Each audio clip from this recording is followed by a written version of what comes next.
why don't we start with that? Why don't we start with you just telling us a little bit about who you are and how you got to be, the laughter yoga guy.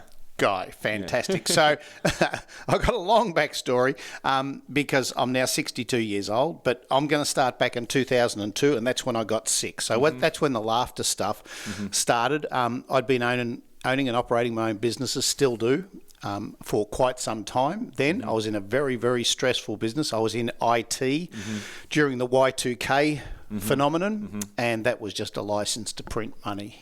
People were saying, oh, we need new stuff, even though they didn't. And it was just a license to just sell as much stuff as we possibly could in a short period of time. So it was a nice time to be in business, but it was stressful. Now, I was already working really hard anyway. I tend to do that in my businesses, and we have to anyway. And all of a sudden, the Y2K thing come along, and it was like this big wave that you just surfed along. And we surfed along that wave for years and years, but I was totally ignorant of my health and looking after myself in that time. It was all about the money, the pursuit of money. So we got there, we rode the wave to success, made lots and lots of money. And then I look forward and I'm going, the business is going nowhere. It's just had its moment in the sun, a bit like the mining boom that we've just had. You can only dig up so much stuff and then you've dug it all up.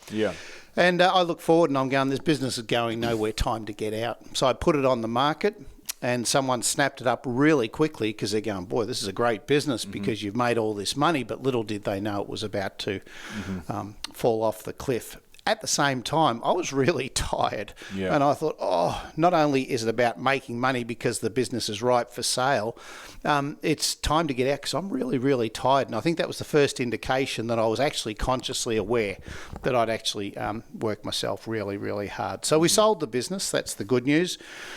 Made some more money, which was good. And I sat back and I'm going, wow, after working so hard right from the age of 12 when I had my first business up until the age of 45, which I was then, worked really hard. So it's my time in the sun. I'm going to sit back and just enjoy this.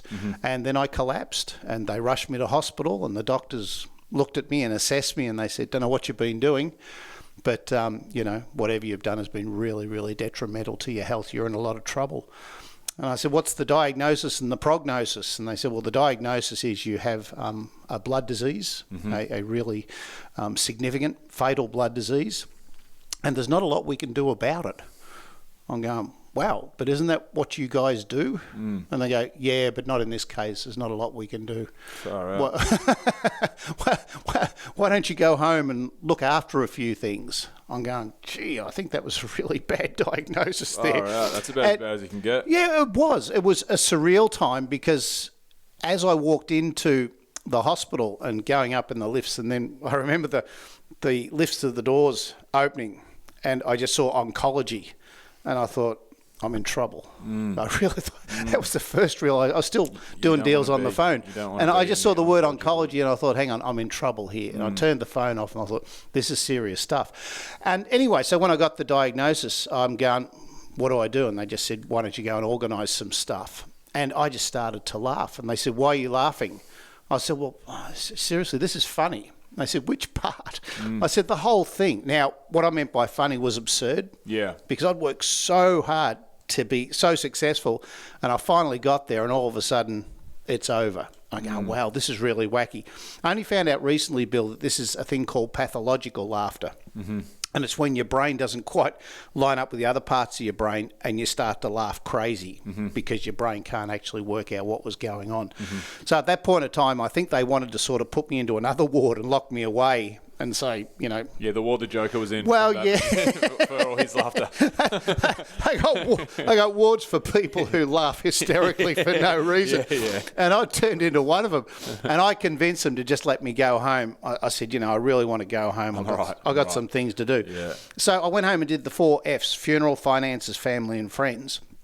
And I sat down and organised my own funeral. So at this point, it was you were aware they'd said it was terminal, was it? Well, they said there was nothing they could do. Right. And they said what's happened is your bone marrow stopped producing blood, and when you stop producing blood, nothing actually circulates around your body, so you're not going to last too long. And especially with the blood levels that I had, which were virtually zero, they can pretty easily compute how much longer you're going to last like that, and the answer was not very long at all. While we continue on this timeline of your life, Yep. can I just jump into a question and ask Sure. you the initial moment when you're in that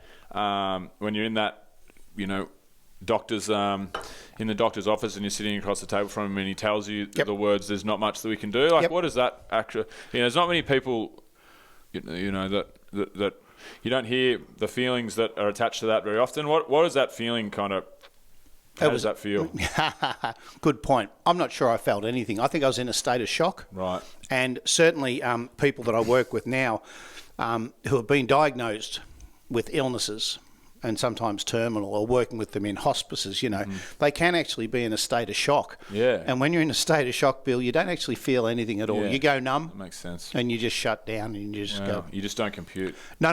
Nothing makes sense. So this is when the pathological laughter started, because the brain just went, "Ugh." The body's just like, we got to do something. Well, yeah, and in hindsight, and everything makes sense in hindsight, the body had taken over with the laughter to try and get everything happening again. Now, I was told this by another doctor that I started to work with several weeks after I obviously didn't pass on.